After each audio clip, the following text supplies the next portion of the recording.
where horror lies. Hey guys, Rob from Georgia here with you, and I am your regular Wednesday evening host here at BodyBags. It is week 425, and it is a random week, and quite frankly, I'm not even sure where to begin right now. Let me just get this out of the way. This is going to be my last review for BodyBags, probably the last thing I do for you on YouTube or anything like this for probably a little while. Things are just to the point now with my family, my mother-in-law, and just I think I've said this before. She's been in the hospital with COVID for a few weeks now, and progressively it's just getting worse, and it is just getting to the point now where the inevitable is there, and which is going to need us to head on up home to New York at some point. But the heaviness on my heart and my home, my family, with each passing day, it just grows heavier. And I just, at this point right now, I just don't have it in my heart. Horror movies are the last thing on my mind right now. I just got to be honest. I got so many other things on my mind that are demanding more and more attention. And so it just felt like this is not the way I wanted it. This is not the way I wanted to go. But all morning I've been struggling with this. And so every time my mind got to the point of this being the last one, I felt a peace and a calmness about it. So we're gonna call it here at I think 166 on week 425.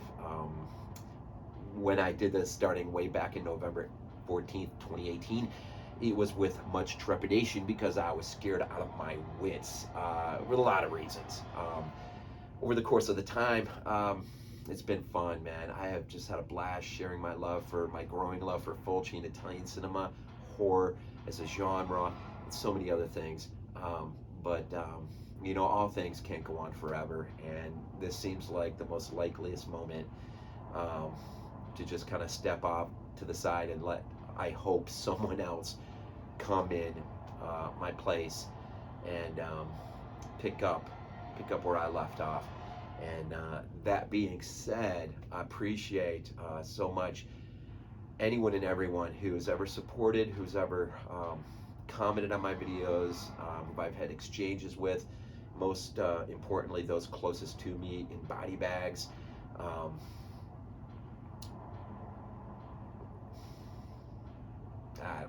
It's meant a lot to me. The founders, going back to Moodz, JP, Jeremy, the rest, they had a hand in founding this channel. It's amazing this channel is still even going 7 years later, but it is, and that tells me with or without me, it's going to keep right on going, and that's what it needs to do. And so anyways, that being said, real quick, it seems funny that the last review that I do, not being planned out, because literally I really came to this conclusion this morning, is Mike Flanagan's film Oculus from 2018, or I'm sorry, 2013.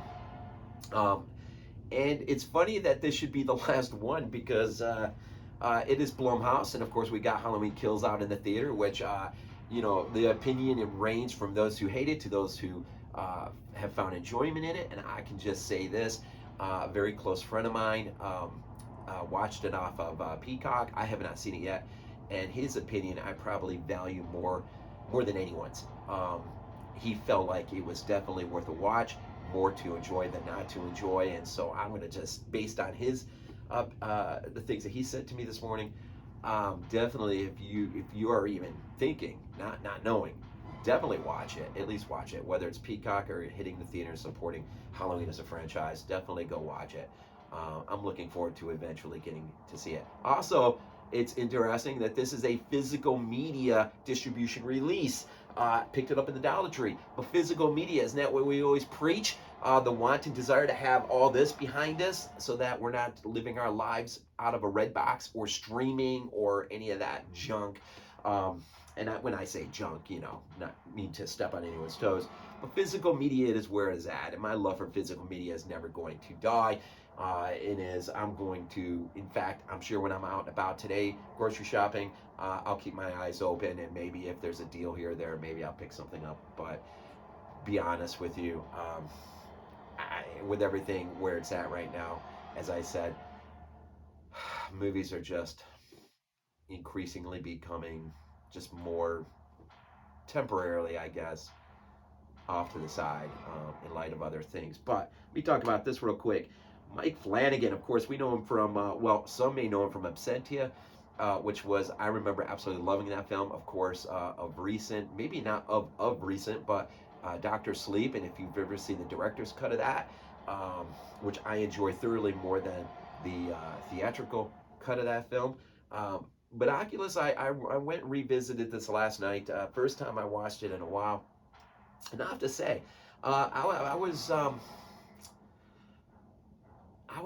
impressed by a lot of things, I guess, more than I was the first. The first time I remember seeing it, I was not that, I know, maybe I caught it at a wrong moment, and I don't know. But this is a movie that deals, of course, it deals with trauma, it deals with how we move past trauma. You've got this brother and sister who are very young, both Kaylee and Tim, and their mother Maria and Alan, as they are transitioning and moving to a new home.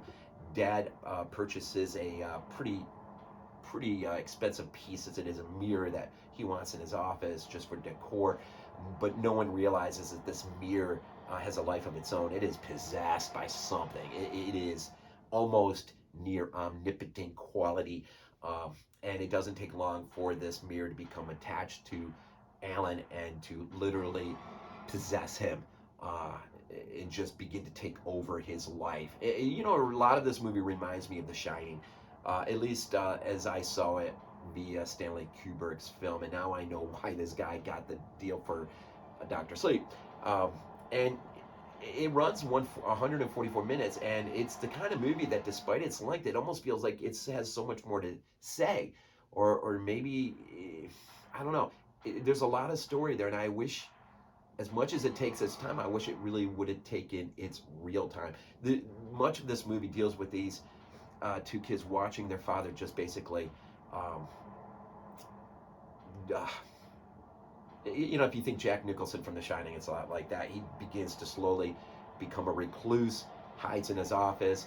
The mom starts to think he might be cheating on her, and as she begins to try to intrude more and more, the mirror will grab a hold of her and unleash just something monstrous inside of her that will turn on the kids, and eventually both of them, parents, will turn on the kids. In the end, both parents will end up dead. The boy will end up being taken into custody and blamed for the murder of his father, but the daughter, for some reason, isn't. And so, years after he has been taken care of in a psychiatric ward and released, Sis comes to pick him up, and she has long harbored the wantonness to find this mirror, since the estate fell into other people's hands and things got sold off. She tracks the mirror down, as it's passing from one set of hands to another set of hands. She works in kind of job that allows her to basically get temporary custody of the mirror, I guess, and move it back to the original house, at least for a very short period of time, in which she hopes she can ascertain and prove beyond a shadow of a doubt that, in fact, her dad was not in control of himself when he did the things he did. She believes the mirror is to blame, and therefore will work to prove that out. Unfortunately, she brings her brother in, who now feels as though he has been healed, or at least is well on his way to being healed, and he sees not much the supernatural element in what had taken place as they were kids, but he sees it from a more grounded, realist sort of point of view. And so there's a tension there between him and his sister, but as she pretty much lulls him into this idea of unleashing the power of the mirror and trying to be able to vanquish it once and for all, and prove that her parents were not guilty of just doing these things because of any other reason other than they were possessed.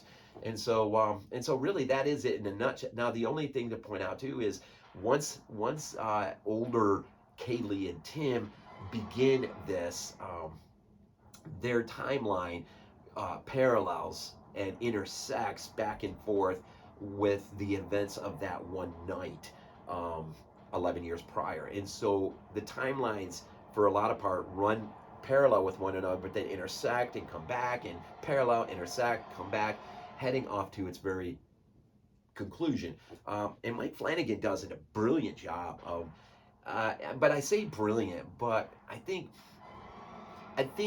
he gives it away too early in the film, and I wish he would have just held it in his pocket way deeper into the film when you understood the nature completely of what was happening.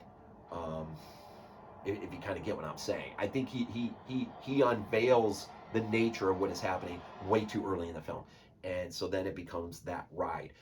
Had he just held back and made this more psychological in nature and carried it much further to the end and then revealed, I think you could have had an absolutely insane piece of film here. In fact, what you still have is a pretty darn good film. It's good. It's unnerving. It works under your skin a little bit. It gets you to think about just trauma and how we heal from it, and our ability to be consumed with it. And isn't that life in general? Especially when we're dealing with real life issues and not just thinking about things unfolding in a film. How we deal with trauma, how we deal with it. And so really that is it. I definitely say, if you haven't seen it, be on the lookout for this in Dollar Tree. I mean, it's worth, I think it's 14 something on Amazon, but I think it's if you've seen it now, you better pick it up. You better watch it. It's definitely, Mike Flanagan, man, has proven himself out to be a pretty darn good director. There's this quote where Alan gives, I thought was pretty deep. He says, at one point he says, I have met my demons and there are many. I have seen the devil and he is me. And I think at that point he tells his children to run. And you know, there's a lot to unpack there, you know, in terms of just the underlining subtext of the film, I think, of what Mike Flanagan was trying to get at. So anyways, so in week 425, Oculus from Mike Flanagan from 2013, definitely worthy of an October watch, a revisit, or definitely first time watch. And it is in the Dollar Tree, so you can skip the whole $14, whatever, and if you just hit a Dollar Tree, you may find it right now. So with that being said, I hope I'm under time. Again, all my appreciation, all my thanks. I really hope in the end I'm not making a bad decision, but I just feel like there is no other alternative for me right at this moment. And so I hope it's the right call. So anyways, as always, thank you for all the support. Thank you.